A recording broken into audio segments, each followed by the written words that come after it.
እዚ ኣንፎት ሚድያ እዩ ጥዕና ሃበልና ብዝተፈላለየ ቦታን ኩነታትን ኮይንኩም ትሕዝቶና ትከታተሉ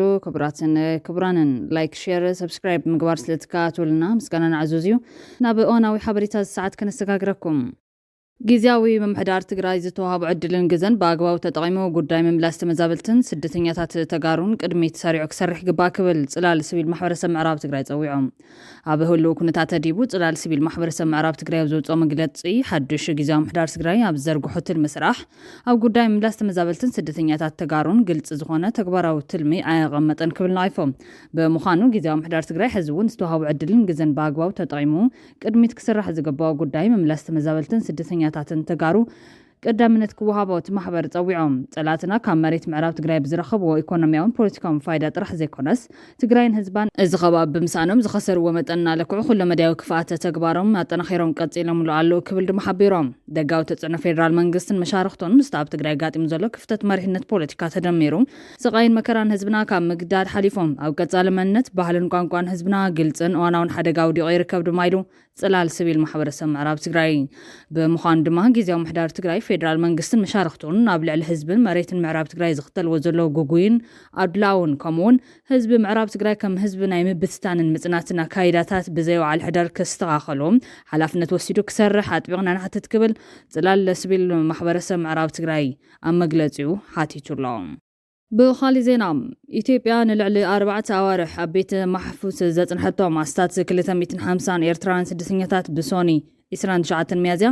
2025 በክልል ዓፋር ኣቢላ ናብ ወደባዊት ከተማ ዓሰብ ከም ዘባረረቶም ተገሊጾም ኣብ ዝሓለፈ ሰንበት ዝተኣሰሩ ካልኦት ኤርትራውያን እውን ናብ ሃገሮም ክምለሱ ከም ዝተገበረ ምንጭታት ንቢቢሲ ሓቢሮም ቀረባ ቤተሰብ ናይ ሓደ ካብቶም ዝተባረሩ ንቢቢሲ ከም ዝሓበሮ ብዙሓት ካብቶም ስደተኛታት ካብቲ ብ15 ሚያዝያ ዝተባርዐ ግጭት ሱዳን ሃዲሞም ህይወቶም ንምድሓን ናብ ኢትዮጵያ ዝሰገሩ እዮም ገሊኦም ካብ ኤርትራ ካብ ዝወፁ ካብ 6 ክሳብ 7 ዓመት ዝገብሩ ኮይኖም ካብ ኤርትራ ንምውፃእ ንኣሰጋገርቲ ገንዘብ ከፊሎም ናብ ሱዳን ኣትዮም ኣብኡ ክነብሩ ድሕሪ ምጽናሕ መንጎ ሰራዊት ሱዳንን ዳዕመል ሰሪዕን ብዝተለዓለ ኩናት ዳግማይ ካሃድሙ ተገዲዶም ብዙሕ ዝወረዶም ኣደራ ተጻዊሮም ክነብሩ እኳ ተጸንሑ ናብታ ካባ ካሃድሙ ክብሉ ብዙሕ ዋጋ ዝኸፈልሉ ሃገር ክምለሱ ተገዲዶም ኣሎ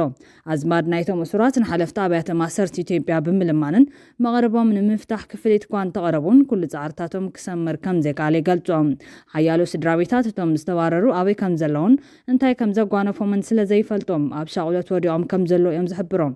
ኢትዮፎረም ዝተባሃለ በግል ዝውነን ማዕኸን ዜና ብዝወርሒ ኣብ ዝፈነወ ጸብጻብ ሰበ ስልጣን ከተማ አዲስ አበባ ን224 ኤርትራውያን ዜጋታት ደገፍቲ ናይቲ ብፕሬዝደንት ኢሳያስ አፈወርቂ ዝምራሕ መንግስቲ ኤርትራውያን በማል ኣብ ቀይዲ ከም ዘተውዎም ጸብጺቡ ነይሮም እዚ ማሰርት ዝተኻየደ መንጎ ክልቴን ሃገራት ወጥርና ኸረራብ ዝኸደሉ ዘሎ እዋን እዮም ብተወሳኺ ኣምነስቲ ኢንተርናሽናል ኣብ ተመሳሳሊ ወርሒ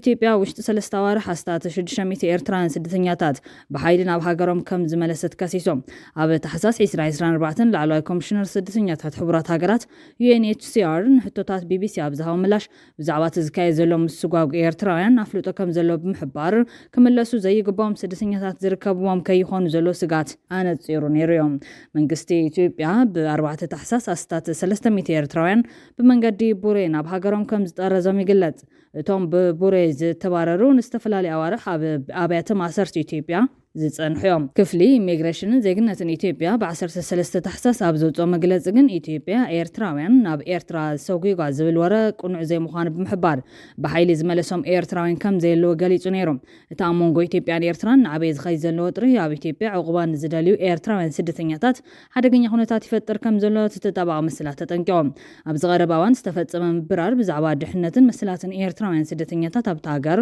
ከምኡውን መጻኢ ናይቶም ገና ኣብ ሰንፈላል ዝርከቡ ሻት ስደተኛታት ከቢድ ስክፍታታት ኣልዒሉሎም እዚ ከምዚ ኢሉ እንከሎ ማይግሬሽን ፖሊሲ ዝተባሃለ መርበብ ሓበሬታ መጀመርታ ናይቲ ወርሒ ኣብ ዘውፅኦ ጸብጻብ ኣብ ዓመት 2024 ልዕሊ 683,000 ኤርትራውያን ስደተኛታት ሓተት ዕቁባ ከም ዝተመዝገቡን ላዕለዋይ ኮሚሽን ስደተኛታት ሕቡራት ሃገራት UNHCR ብምውካስ ገሊጹ እዮም እቲ ጸብጻብ ወሲኹ ዝበዝሑ ኤርትራውያን ስደተኛታት ሓተት ዕቁባ ኣብ ምብራቕ ኣፍሪካ ዝርከቡ ኮይኖም ኣብ 2024 ኣብ ኢትዮጵያ ኣስታት 180,000 ኣብ ሱዳን ድማ 150,000 ሓደ ዝበጽሑ ስደተኛታት ከም ዝነበሩ የረድዮም እንተኾነ ነዘን ሃገራት ከም መሰጋገሪ ዝጥቀሙለን ኮይኖም ዕላማኦም በሓደገኛ መንገዲ ሓዊሱ ናብ ሃገራት ምዕራብ ንምብጻሕ ምዃኑ ይገልጽ ንኣብነት ኣብታ ካብ ሃገራት ኣውሮፓ ንኤርትራውያን ብምዕቋብ ኣብ ሳልሳይ ደረጃ ትስራዕ ጀርመን 71,300 ኤርትራውያን ኣጽሊላ ትርከብ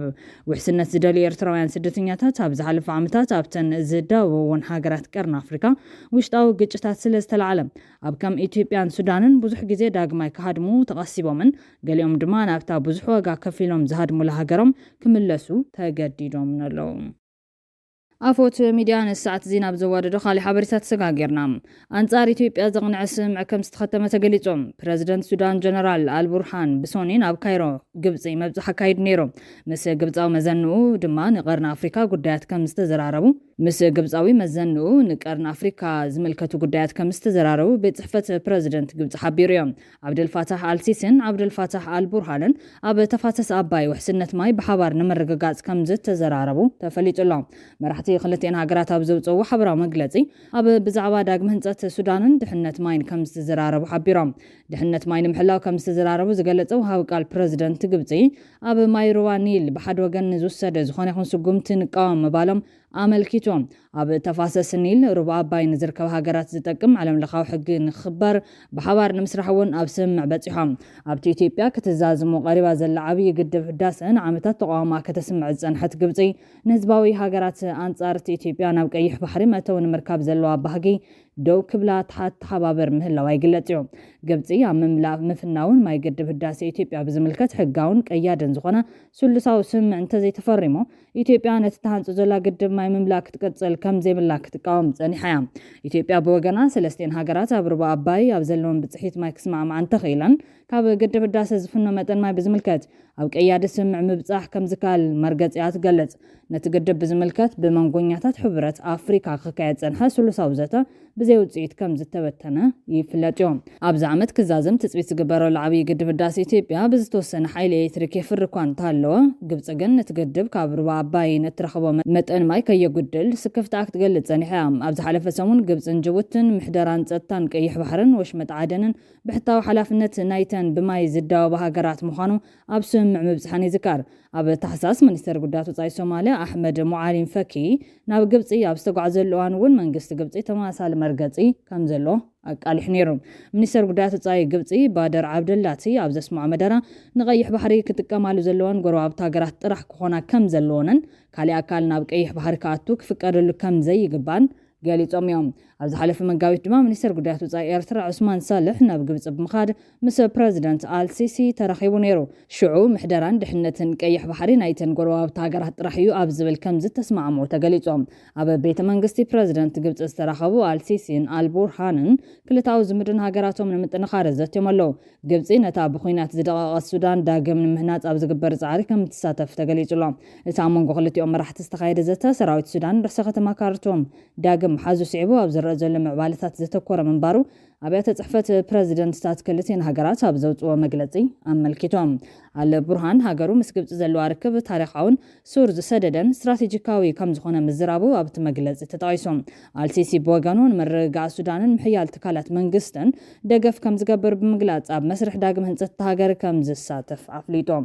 ግብፅን ኤርትራን ምስ ቀይሕ ባሕሪ ዘይዳወቡ ሃገራት ኣብ ጉዳያት ቀይሕ ባሕሪ ዝኾነ ይኹን ተሳትፎ ከይህልዎን ከም ዝተስማዕምዓ ማዕኸናት ዜና ግብፂ ኣብ ዝሓለፈ መጋቢት ምግላፀን ይዝካር። ነዚ ዝገለጸ ድማ ሚኒስተር ወፃኢ ጉዳያት ኤርትራ ዑስማን ሳልሕ ኣብ ካይሮ ተረኺቡ ምስ ፕረዚደንት ዓብደልፋታሕ አልሲስን ሚኒስተር ጉዳያት ወፃኢ ባደር ዓብደላትን ድሕሪ ዝነበሮ ክልታዊ ርክብ እዮም። ወሃቢ ቃል ፕረዚደንት ግብፂ መሐመድ አሽናዊ እቲ ርክብ ሰላምን ምርግጋዕን ሱዳን ናብ ነውር ንምምላስ ዞባ ቀይሕ ባሕሪ ንምሕላው ከምኡውን ኣብ መንጎ ሃገራት ገማገም ባሕሪ ኣብ ምሕደራን ፀጥታን ዝግበር ምትሕባር ኣብ ምምሕያሽ ዘተኮረ ምንባሩ ብሪሆም። ክልቲኦም ወገናት ኣብ ገማገም ባሕሪ ዘየለዋ ሃገራት ኣብዞም ጉዳያት ዝኾነ ይኹን ተሳትፎ ከም ዘይህልዎን ተስማዕሚዖም ኢሎም። ሱዳን ዞባ ሳሕል ቀይሕ ባሕሪ ሓዊሱ ኣብ ዞባ ጉዳያት እውን ተዘራሪቦም እዮም። ንጉዳይ ሱዳን ኣብ ዝምልከት ኤርትራን ግብፅን ኩናት ሕድሕድ ሱዳን ድሕሪ ምውልዑ ኣብቲ ጉዳይ ብተደጋጋሚ ክዛትያ ምጽንሐን ዝፍለጥ ኮይኖም እታ ንጀነራል ዓብደልፋታሕ አልቡርሃን ደገፍ ከም ዘለዋ ብሰፊሑ ትግለጽ ግብፂ ኣብ ሓምለ 2023 ኣብ ካይሮ ኣብ ዝፀውዐቶ ዋዕላ ጎረባብቲ ሃገራት ሱዳን ፕረዚደንት ኢሳያስ ከም ዝተሳተፈ ዝዝከር እዩ። ሚኒስተር ዜና ኤርትራ ኣይተ የማነ ገብረ መስቀል ንርክብ ክልቲኦም ሚኒስተራት ጉዳያት ወፃኢ ተኪሩ ኣብ ኤክስ ኣብ ዘስፈረ ጽሑፍ እቲ ምምኽኻር ድሕነት ቀይሕ ባሕርን ካልኦት ሕድሕዳዊ ኣገዳስነት ዘለዎም ጉዳያትን ዘጠቓለለ ምንባሩ ገሊጹ ነይሩ። ኣብቲ ሚኒስተር ጉዳያት ወፃኢን ኢሚግሬሽንን ግብፂ በደር ዓብድላቲ ከምኡውን ዳይሬክተር ኣገልግሎት ስለያ ሓሰን ራሻድ ኣብ ዝተረኸብሉ ርክብ ፕረዚደንት አልሲሲ ኣብ መንጎ ክልቲአን ሃገራት ዘሎ ዝምድና ድልዱል ምዃኑ ብምስማርን ነቲ ሽርክና ኣብ ኩሉ ጽላታት ዝያዳ ንምሕያሉ ሃገሩ ክትጽዕር ምዃና ደጊሙን ሚኒስተር ዑስማን ከም ዘረጋገጸሉ ሚኒስተር ዜና ናይቲ ሃገር ምሕባሩ ይዝከር እዩ። ናብ ካሊእ ሓበሬታት ተሰጋጊርና ሕማም መንሽሮ ዘሎ ዝርከቦም 3 ዜጋታት ኣሜሪካ ዝኾኑ ቆልዑ ኣብ ዝሓለፈ ሰሙን ምስ ኣዴታቶም ናብ ሆንዱራስ ከም ዝተባረሩ ጉጅለታት ተጣባቕትን ጠባቓታት ስድራቤትን ገሊጾም። ሓደ ካብቶም ቆልዑ ደረጃ 4 መንሽሮ ዘለዎ ወዲ 4 ዓመት ክኸውን ከሎ ብዘይ መድሓኒት ከም ዝተላኸ ጠበቓ ናይታ ስድራቤት ሓቢሮም። ሓላፊ ደባዊ ጉዳያቶም ሆማን እተን ኣዴታት ደቀን ምስአን ክባረሩ ከም ዝመረፃ ብምግላጽ ኣሜሪካዊ ዜግነት ዘለዎ ቆልዓ ምህላው ካብ ተሓታትነት ሕግታትና ናፃ ኣይገብረካን ኢሎም። እተን ኣዴታት ብዘይሕጋዊ መንገዲ ኣብ ኣሜሪካ ከም ዝነብራ እውን ተዛሪቦም። ትራምፕ ኣብ ቀዳማይ እብረ ስልጣኑ ብኣሽሓት ዝቑፀሩ ህፃናትን ቆልዑን ካብ ወለዶም ዝፈላለየ ፖሊሲ ብምትእትታው ሓያል ተቃውሞ ኣጋጢሞ ነይሩ እዩ። ብዓርቢ ሰበስልጣን ኢሚግሬሽንን ኣኽበርቲ ጉምሩኽን ኒው ኦርሊንስ ነተን ክልተ ኣዴታት ምስ 4-7 ዓመት ዝዕድሚኦም ደቀን ካብ ሉዚያና ናብ ሆንዱራስ ከም ዘባረሩ ማሕበር ሲቪላዊ ሓርነት ኣሜሪካ ኣብ ዘውፅኦ መግለፂ ኣመልኪቱሎም። እዘን ክልተ ስድራቤታት ሓንቲ ነፍሰ ጡር ኣዴት ትርከበን ንዓመታት ኣብ ኣሜሪካ ዝነበራየን። ሓደ ካብቶም ዝተባረሩ ኣሜሪካውያን ቆልዑ ብመንሽሮ ይሳቕ ምንባሩን ምስ ሓኻይም ዝኾነ ምምኽኻር ዝከይተገበረ ከም ዝተባረረን እቲ ተጣባቂ ጉጅለ ኸሲሶም። ሆማን እቲ ማልሶኒ ማለት እውን 28 ሚያዝያ 2025 ንጋዜጠኛታት ኣብ ዝሃቦ መግለፂ ስድራቤታት ካብ ምፍልላይ ብሓባር ምብራር ዝሐሸ ምዃኑ ተዛሪቦም። ተባሪሮም ዝብል ቃል ምጥቃም ብምንጻግ ንሕና ዜጋታት ኣሜሪካ ኣይነባረርን ወለዶም ዳንበር መንግስቲ ኣሜሪካ ኣይኮነን ነዚ ውሳነ ዝወሰነ ኢሉ። ኣብ ዝሓለፈ ሰሙን ሓደ ፌደራላዊ ዳኛ ሓንቲ ካብቶም ናብ ሆንዱራስ ዝተባረሩ ህፃናት ብዘይሕጋዊ መስርሕ ካብ ኣሜሪካ ክትወፅእ ከም ዝተገበረት ሓያል ጥርጣረ ከም ዘለዎ ገሊፆም። እታ ስድራ ቤት ግቡእ መስርሕ ተዋሂብዋ ድዩ ኣይተዋሃባን ንምፍላጥ ን19 ጉንበት ኣብ ቤት ፍርዲ መደብ ተታሒዙሎም። ጸሓፊት ፕረስ ዋይት ሃውስ ካርሎን ሊቭች ትራምፕ ምስ ጉዳይ ስደተኛታት ብዝተኣሰር ክልተ ውሳነታት ከም ዘሕልፍ ሓቢራ። ቀዳማይ ውሳነን ስደተኛታት ዝዕቑ ቦታታት ብምዝርዛር ክግለጹ ዘገድድ ኮይኖም እዞም ቦታታት ንስደተኛታት ብመንግስቲ ከለላ ዝህቡ ክኾኑ እዮም። ሊቪት ብተወሳኺ ትማል ሰንበት ኣብ ኮሎራዶ ስፕሪንግስ ኮሎራዶ ኣብ ዝርከብ ለይታዊ ትልኢት ልዕሊ 100 ሰነዳት ዘይብሎም ስደተኛታት ከም ዝኣሰሩን ኣጽዋርን ሓሽሽን ዝሓዙ ከም ዝነበሩን ገሊጻ። ምምሕዳር ኣኽበርቲ ዕጻ ፋርስ ኣብ ኤክስ ኣብ ዘርግሖ ጽሑፍ 114 ስደተኛታት ተታሒዞም ንክባረሩ ኣብ ኣውቶቡሳት ተሰቒሎም ከም ዘለው ጽሒፎም። ዶናልድ ትራምፕ ብ20 ጥሪ ናብ ዋይት ሃውስ ካብ ዝመለስ ኣሽሓት ሰነዳት ዘይብሎም ስደተኛታት ተኣሲሮም ኣለው። ክቡራትን ክቡራንን ካብ ኣፎት ሚድያ ዝተዳለወት ሕዝቶ ሰዓት ተቐሪብና ዛዚምና ላይክ ሼር ሰብስክራይብ ምግባር ቤተሰብ ኣፎት ኩኑ ሰናይ ገዘን ምና